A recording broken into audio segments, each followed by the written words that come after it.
The Essence of Change. Years ago, one of the many life coaches who I read back then pointed out the fact that if one wanted to get fit and run in marathons, it was not a good idea to start with the marathon itself, but rather to start with shorter runs and build up to the actual marathon. Setting out to run a marathon on day one can actually set you up for failure. Your body is probably not ready, not fit enough, and lacking stamina. It can be disconcerting for someone to attempt something out of reach. It can be disconcerting enough to cause someone to just give up, which defeats the original purpose and stops a person from challenging themselves to achieve greater ambitions. Do people do this? Yes, of course. People will start meditating and give up after 2 sessions because they don't feel any change. This is because real inner change requires a level of persistence. We often expect progress to go in a straight line. We are looking for a quick result, a McDonald's answer.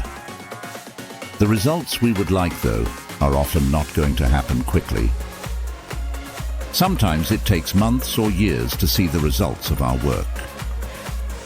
This causes people at times to feel discouraged after putting in weeks or months of hard work without experiencing any results.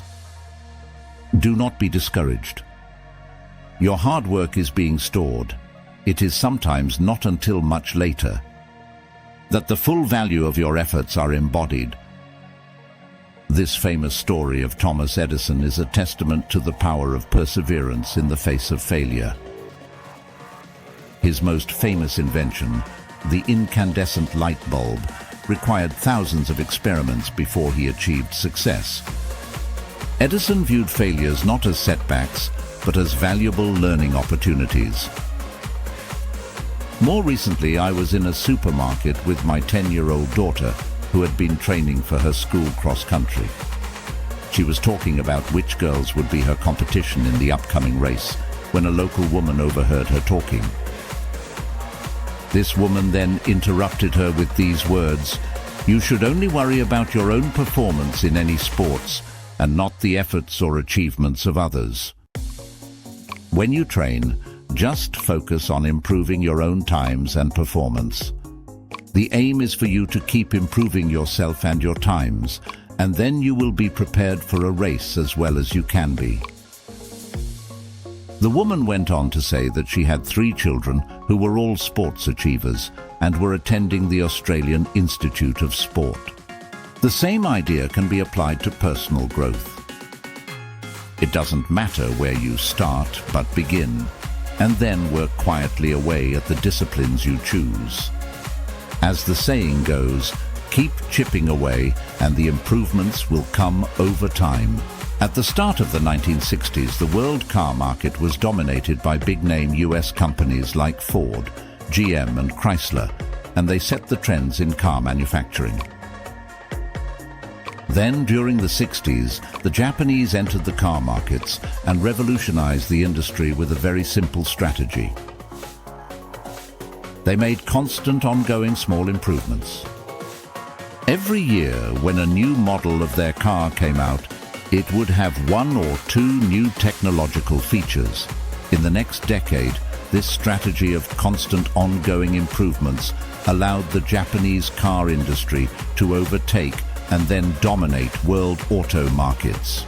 And this is a clue to your own growth in whatever area you choose. Make your own personal small changes one at a time. Another life coach left me some growth advice with this image. When you seek to bring about a change in your life, in your mind, you imagine that it is like a 100-meter sprint. When you get to the starting blocks, you look down as you get your feet ready. Then, as you look up at the finish line, you see it is actually not a 100-meter sprint at all. It is actually a 100 meters hurdles race, because every one of the inner obstacles you hold now obstructs your vision of the future, and your decision to change will make these obstacles obvious to you.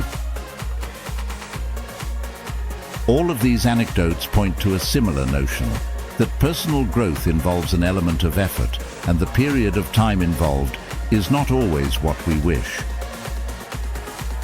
How long it will take you, as a unique individual, to reach different levels of growth and understanding is a difficult thing to predict, but I can say that it is worth the effort. The following graph, though, is one which is used in any discipline to show how improvement unfolds. This graph can include personal development, a real-world achievement, or physical fitness. The comparison is not a bad one, as all disciplines take you to new energy levels. The idea is that your effort is like climbing up a steep slope until you reach a peak of energy. This peak or high then subsides a little as you carry this new energy level into your life, and you can coast on it for a period of time until you are ready to strive further to another level. So, firstly, set your goal. Set out on your journey. Keep getting back up on that horse until you arrive at your destination. It is well worth the discipline. The journey to the City of Gold is along a path. Many times, it is possible we can get sidetracked and lost in the bushes off our path. Find your way back, and remember, it is a journey, so enjoy the ride as much as possible. This video was made by Alexander J. Clark, author of the book There Are No Secrets, A Short Science of the Human Soul. If this video interests you, there is more at wakeupnow.net. You are welcome to add comments, and please subscribe if you enjoy my content.